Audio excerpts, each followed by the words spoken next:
Beowulf, Fit number 33. The visitor began to spew fire flakes, burn the bright halls. The glow rose high, a horror everywhere. The fiery terror left nothing alive wherever it flew. Throughout the night sky the burnings were visible, cruelest warfare known near and far. The Yiddish people saw how the burner had raided and hurt them. He flew back to the horde, the mysterious hall, just before day. His flames had set fire to men and their houses. He trusted his barrow, its deep walls, his strength and fire. His trust was to fail. Then to Beowulf the disaster was told, soon made plain, for his own home was burned, finest of buildings, the hall in fire waves, gift throne of Yeats. To the good king it was great anguish, pain deep in mind. The wise man believed he had angered God. The eternal ruler very bitterly had broken the old law. His breast welled with dark thoughts strange to his mind. The dragon had razed the land along the sea, and the people's stronghold, their fort near the shore. For that the war king, guard of the waiters, planned a revenge. The shielder of warriors, lord of his men, commanded them fashion a wonderful battle shield entirely covered with strongest iron. He knew well enough that linden wood could not help him against such flames. The king, long good, was to reach the end of his seafaring days, his life in this world, together with the serpent, though long it had ruled the wealth of the horde. Then the ring-giver scorned to approach the dragon with troops, with a full army. He did not fear a fight with the serpent. Its strength and fire seemed nothing at all to the strong old king, since he had endured much violence before, taken great risks in the smash of battles, after he had cleansed Hrothgar's hall, rich in his victories, crushed out Grendel and his kin in battle, a hateful race. Nor was it the least hand-to-hand combat where Hylec lay, when the Yiddish king, in the fierce battle rush far off in Phrygia, the friend of his people, Hrethel's son, died from sword drinks, struck down and slain. Beowulf escaped by his own strength, did hard sea duty. He held in his arms the battle outfits of 30 warriors when he turned to the sea. No need to boast about that foot fight among the Hetware who bore shields against him. Few returned to seek their homes after facing the brave, the daring man. Across gray seas Ecgtheow's son, alone and lonely, swam to his homeland. There Hygd offered treasure and kingdom rings, and the high seat. She did not believe her son could hold their native land against the foreigners, now that Hylec was dead. No sooner for that, through any counsel, could the wretched nobles convince the hero to be Heardred's lord. He would not take the royal power. Still he supported him among his people with friendly wisdom, kept him in honor, until he grew older, could rule the Yeats. Then outcasts came, seeking him out.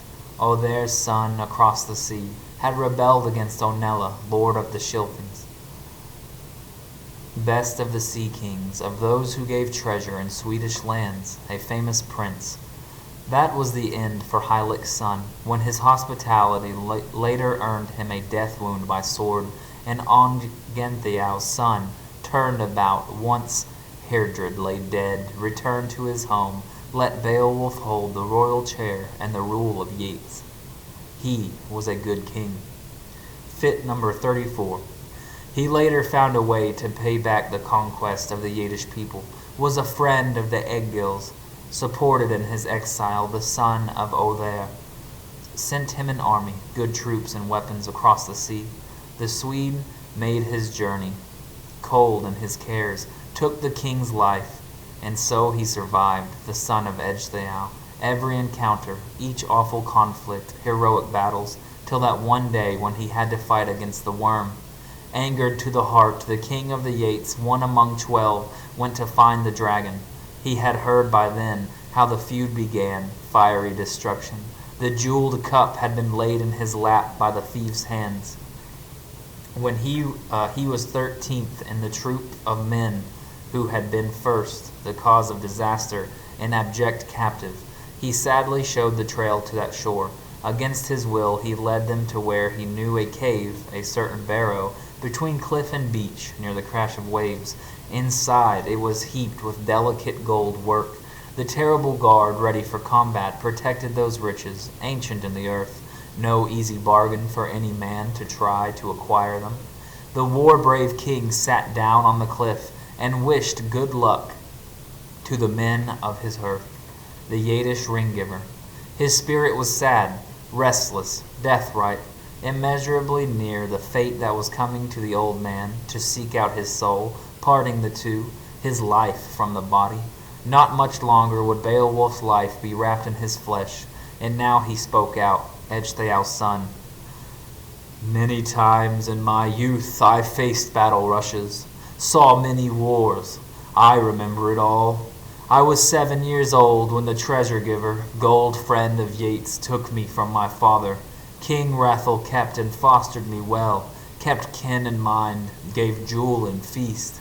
In no way was I, a man of his stronghold, more hateful to him than his own sons, Herebeld, Hæthcyn, or Hylec my lord. For the eldest brother a deathbed was strewn, undeservedly, by his kinsman's error. Hæthcyn shot him, his brother, his leader, with an arrow from his bow, curved and horn-tipped, missed his mark and struck his brother, one son's blood on the other's shaft. There was no way to pay for a death so wrong, blinding the heart, yet still the prince had lost his life, lay unavenged. So it is bitter for an old man to have seen his son go riding high, young on the gallows.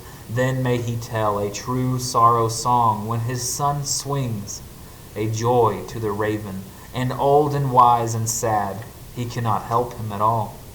Always, each morning, he remembers well his son's passing. He does not care to wait for another guardian of heirlooms to grow in his homestead, when the first has had such a deadly fill of violent deeds. Miserable he looks upon his son's dwellings, deserted wine hall, wind-swept bedding, emptied of joy. The rider sleeps, warrior and grave, no harp music, no games in the courtyard as once before. Fit number 35. Then he goes to his bed, sings his cares over, alone for the other. All seems too open, the fields and house. Thus the Weder king carried in his heart overflowing grief for Herebeld. He could not ever settle the feud against the slayer. No sooner could hate his warrior son, do hostile deeds, though he did not love him. Because of this sorrow that hurt him so, he left man's joy, chose God's light, gave to his sons as a good man does, the land and strongholds when he went forth. Then war returned to Swedes and Yeats, a common hatred across wide water, fierce battle rage. Once Rathel died, and Ongentheow's sons made bolder threats.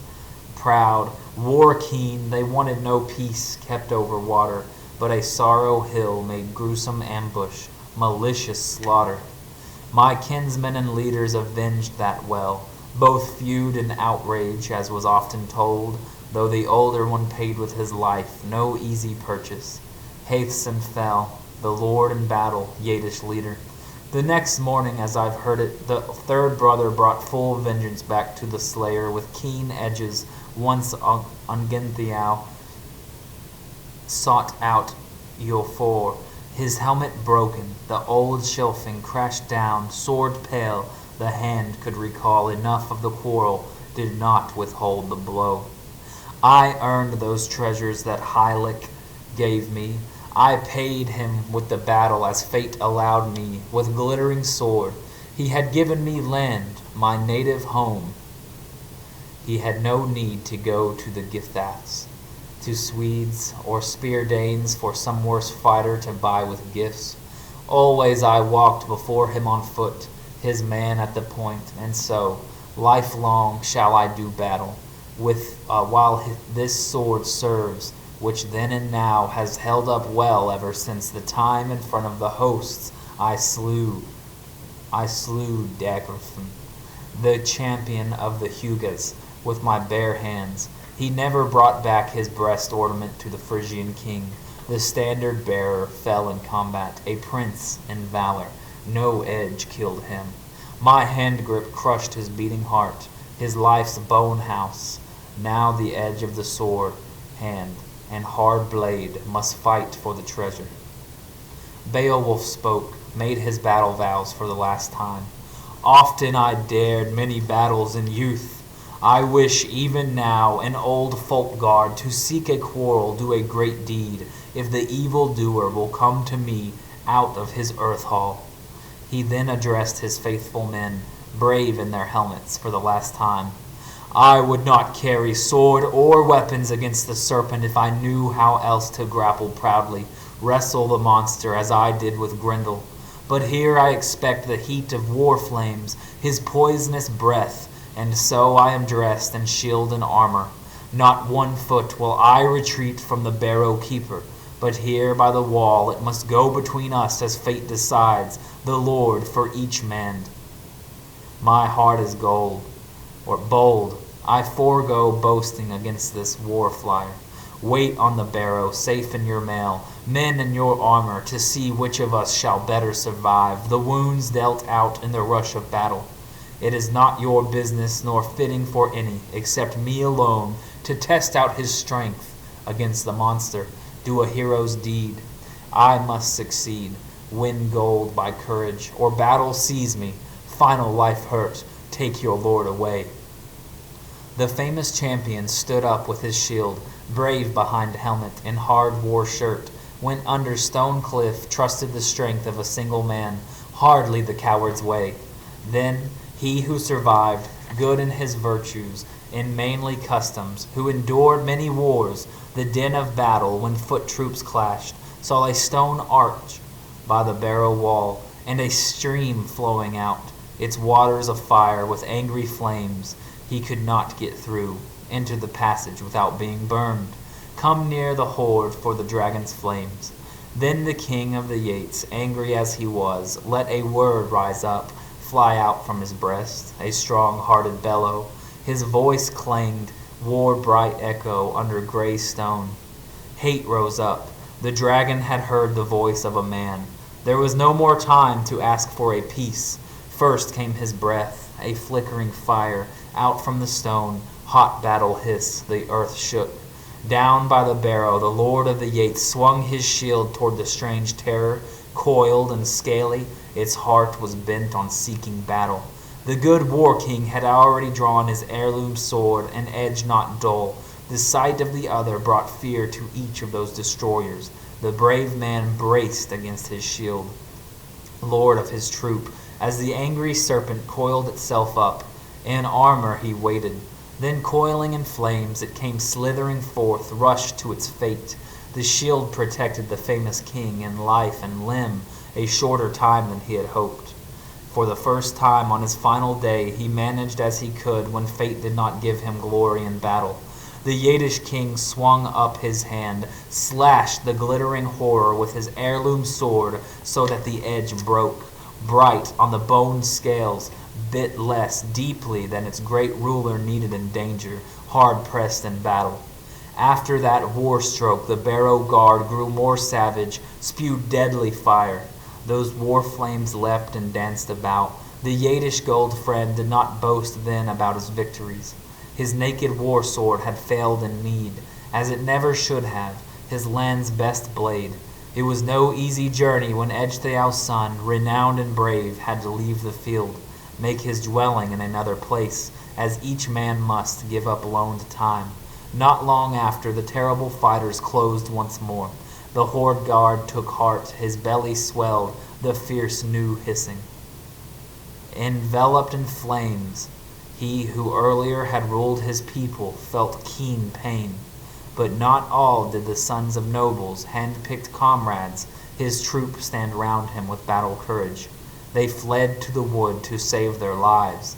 Only one felt shame and sorrow. Nothing can ever hold back kinship in a right-thinking man.